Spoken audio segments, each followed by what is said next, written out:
Stories for Rebel Girls. Hey Rebels, this is Goodnight Stories for Rebel Girls, the interview. I'm your host, Layla Hinton, and today we're talking to Michelle Wie West. Michelle narrated the story about the founding of the Ladies Professional Golf Association. If you haven't heard that episode yet, please check it out.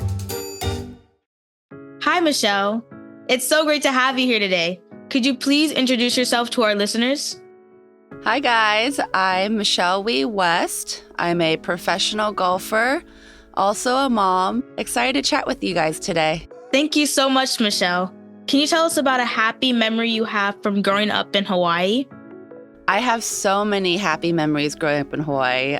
It was a really magical place to grow up. Mainly, I remember going to practice, spending all day on the golf course with my parents. They were part of this couples golf club, and I would just try to follow them.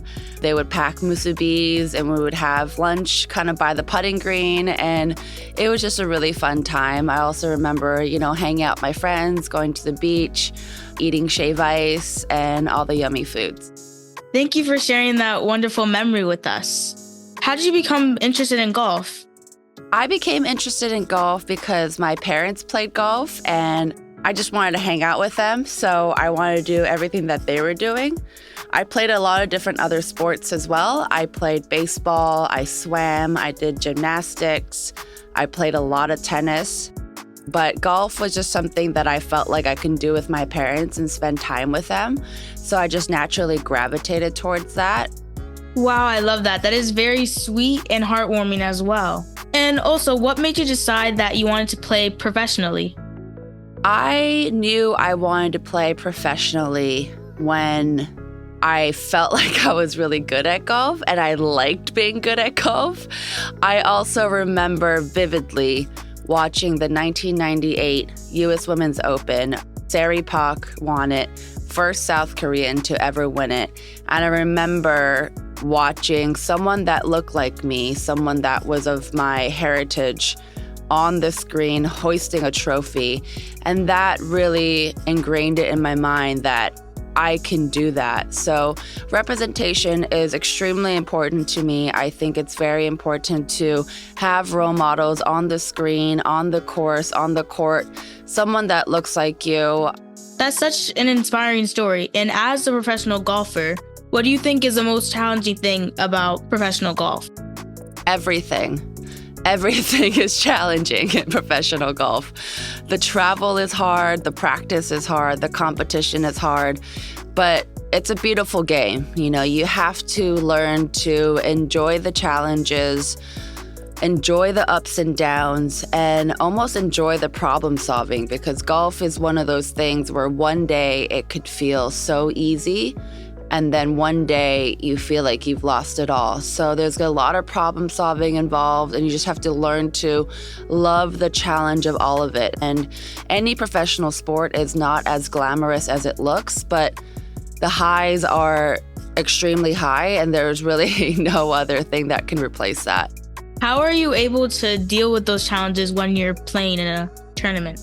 I always try to have a smile on my face, because I feel like when you physically put a smile on your face, it changes the chemistry in your brain to feeling happier, to having more positive thoughts versus frowning and having negative thoughts about your day. You can always find a positive in anything that you endure, no matter how hard the challenge is. And sometimes with golf, you just have to laugh it off. I love that. It's always important to keep a smile on your face whenever. So, Michelle, you read us a story about the founding of the LPGA and the women who worked together to make it happen. What stood out to you about their story, and how did you connect to their experience? I feel like I owe my entire career to the founders of the LPGA, because without them, I would not be able to play golf as a profession. Their story resonates so deeply with me, because even though we face struggles as women professional athletes this day, what they faced back in the day was tenfold. And the teamwork that they had, the egos that they had put aside, they put everything aside for the growth of the game, the good of the game. They did it for the future. They did it for themselves, but more importantly, they did it to set a better future for all of us. So that resonates with me so deeply. And I kind of find it my responsibility now to do that for the next generation. Wow, that's so interesting. I'm sure that it will resonate with the young rebels listening right now. Do you have any advice for girls like me who want to follow in your footsteps and become professional golfers? I would say practice hard, enjoy the game, take it slowly, and push yourself. There's really no other way that you can find out how good you really are if you don't push yourself and put yourselves in uncomfortable situations. And that's the only way that you can grow. Let yourselves make mistakes, go out there. Not every round is going to be perfect, but as long as you can learn from it, take a positive out of it and use it for the next round, it'll always be a win. Thank you for the great advice. I'll definitely never forget it. So Michelle, if you could go back to when you were a kid and give yourself a piece of advice, what would it be? If I could go back as a kid and tell myself advice, honestly, it would be to wear my retainer.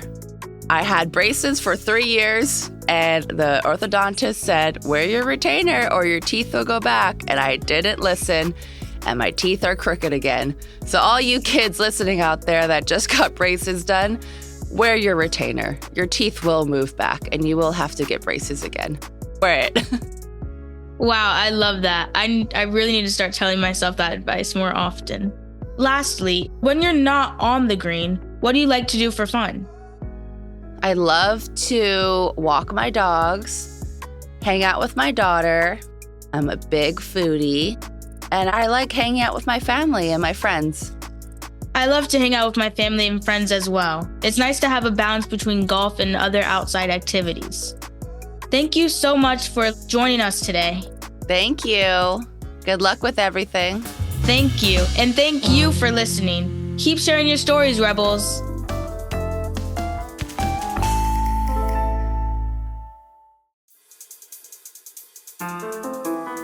This podcast is a production of Rebel Girls. It's based on the book series Goodnight Stories for Rebel Girls. This episode was produced and directed by Deborah Goldstein, with sound design and mixing by John Marshall Media. Script editing by Abby Scher. Joy Smith and Jess Wolfe were our executive producers. Original theme music was composed and performed by Elettra Bargiacchi. A special thanks to the whole Rebel Girls team who makes this podcast possible. Until next time, stay Rebel!